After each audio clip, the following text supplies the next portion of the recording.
let's talk about our energy bills. Let's face it, we spend quite a lot of time talking about our bills these days, given how much we've seen inflation go up over recent years. And even though the energy bills went sky high and then came down a bit, they're still, well, at least double what they were a few years ago.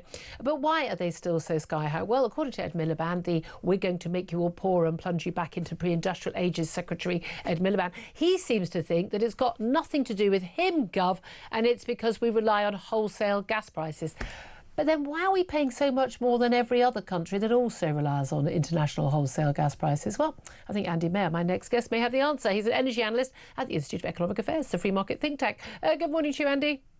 Good morning, Julia. Thank you so much for joining us. Well, Ed Miliband was off doing the rounds and the TV studios yesterday morning, looking, I've got to be honest with you, more religiously psychotic than he has done. It's getting worse every single time I see him on television. But he was absolutely adamant that in no way is the fact that our energy price is going up so much and that we've got all these renewables and all these extra costs that are added onto our energy prices.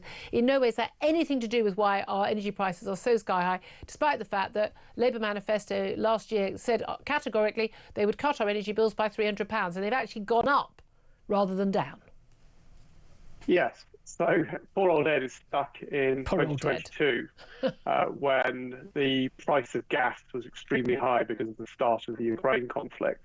And a lot of Ed's friends in the renewable industry got very excited and said that, well, it's now clear that gas is 9 times more expensive than renewables, which was a bit of dodgy accounting at the time and is completely untrue today, where although gas is not as cheap as it used to be, it's not the main driver of costs. And the really exciting thing that happened last week was there was a sudden outbreak of truth-telling by the various energy supply companies that far too often in the last 20 years have been sitting there just agreeing with whatever the government said. And now they say, well, actually, Ed, no, it's your policy costs, mate. Those are the things that are driving energy prices. And this was at a select committee hearing where they were asked, you know, well, why are prices so high? And they said the quiet bit out loud.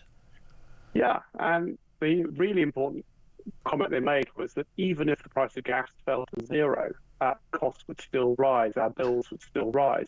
And that has to be due to policy costs. And principally, it's due to things like expanding the national grid to have a more distributed renewable energy system. It's due to the subsidies that the energy generators in the renewable sector are demanding because they're scared a future government might take them away. It's due to the cost inflation they've experienced with their own supply chains, because when everybody in the world tries to do renewables at the same time, as you can imagine, the capacity doesn't keep up. So it's just not very wise to keep pushing on this clean power plan to 2030 when the cost is so high. He is absolutely, he is proper Greta Thunberg style zealot on this, absolutely determined. And he constantly goes on, one of the things he always goes on about is about how, you know, instead of being reliant on tyrannical, despotic states for our gas and our oil, it's like, we get most of our gas and oil from America and from Norway. We don't get it from Putin or you know, even the Saudis anymore. Whereas we get our solar panels from China, almost 90% of them, which is quite a considerable risk when we consider all the other things in the news at the moment. And if he's got a problem with despots, maybe worry about Xi Jinping of China. Well, quite. I mean, his heart is in the right place. He wants to save the world from climate change. No, he's not. His heart. No, I don't even accept that. This is the idea: the people who are trying to impoverish us, when they and we are, you know, we are means to an end. That they're nice people. The communists thought they were nice people too. And frankly, so did the Nazis. Genuinely, they thought they were doing the right thing. No, he's not a good person. He's not doing it. This is an anti-capitalist move. Anti-capitalism is, by definition, going to plunge us into poverty. Making people poorer isn't a nice thing.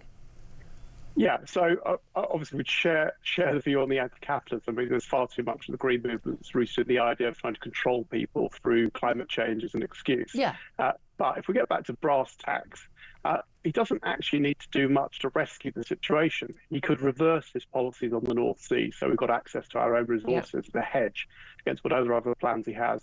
He should cancel the next round of renewable subsidy bids because they're far too expensive already and they're much higher than the wholesale price of electricity. I believe that he's thinking about removing VAT from energy bills, which would be... Well, he's not. He doesn't have any say over that. But come on, who are we kidding? Rachel Reeves, the Chancellor, needs every penny she can get. She's not going to take VAT off energy bills. Well, it's been rumoured, and it might not be a bad thing, because that is just a cost of government, and it's one of the advantages of Brexit that you have the ability to do that, because the old 5% rate relates to very odd EU rules at the time. But it will, you'll get some of that back from the increased spending, or you would if you hadn't spent the money already on renewable subsidies. So the bills, you might not even, they might do that. You might not even notice in your bills. Yeah, that's the thing. I mean, what is fascinating, he's still making all these claims about how he's going to create 400,000 more jobs by 2030 in the clean energy sector. I mean, this is just pie in the sky stuff. Well, I first wrote about this in 2018 because it's the Jeremy Corbyn pledge. So it's boring deep from the well of Jeremy's far left agenda. And it's nonsense. I mean, you've got to look at both sides of the balance sheet when you start talking about subsidies being used to drive industry. Now, there are a small number of circumstances where if the government spends money on something, it creates a new industry, and that new industry creates growth and jobs. Yeah. That's not what we're talking about here. We're talking about transferring money from one sector to another. Yeah. And you can see the damage that he's doing to North Sea jobs with his crazy policies. And you can see the damage he's doing to jobs across the economy through the higher price of energy, through the higher price of everything. So it's nothing new. It's just a very skillful way of trying to spin the politics as though he cares about jobs and everybody who disagrees with him doesn't. Well, it's nonsense. Yeah, absolutely. Andy Mayer, Energy Analyst at the Institute of Economic Affairs, thank you very much indeed for that.